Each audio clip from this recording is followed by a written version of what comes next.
আসসালামু আলাইকুম ভিউয়ার্স, কেমন আছেন সবাই? আশা করি ভালো আছেন। আজ আমি চলে এসেছি আমাদের বাড়ির পাশেই আয়োজিত এক বিশাল জালসায়। বিকাল থেকে চারদিকে শুধু মানুষের ভিড় আর উৎসবের আমেজ। মনে হচ্ছিল পুরো এলাকাই যেন একদিনের জন্য জীবন্ত মেলায় পরিণত হয়েছে। জালসা উপলক্ষে এখানে বসেছে নানা রকম দোকানপাট, খেলনার দোকান আর সাথে আছে খাবারের লম্বা লাইন। তাই মামাতো ভাইকে সাথে নিয়ে ভাবলাম একটু ঘুরে দেখি কি কি মজার জিনিস আছে। ঘুরতে ঘুরতে একসময় প্রচণ্ড ক্ষুধা লাগলো। তখনই সামনে চোখে পড়ল ঝালমুড়ির এক দোকান।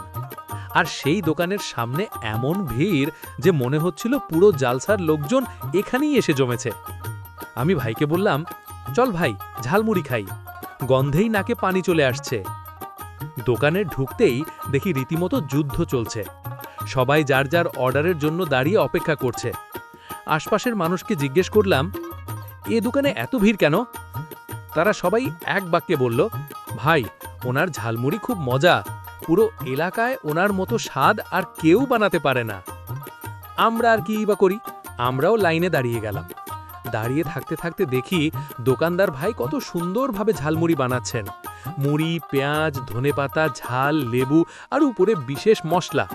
তার হাতের নাড়াচাড়া দেখেই মনে হচ্ছিল, আহা, এখনই যদি এক মুঠো খেয়ে ফেলতে পারতাম। অবশেষে আমাদের অর্ডার আসলো। প্লেট ভর্তি ঝালমুড়ি হাতে নিয়ে দেখি একদম লোভনীয়, দেখলেই জিভে পানি চলে আসে।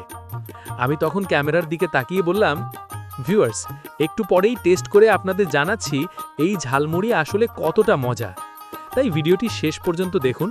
সামনে আমরা খেয়ে রিভিউ দিচ্ছি ঝালমুড়ি কি সত্যিই এত মজা নাকি শুধু নামের জন্যই এত ভিড়।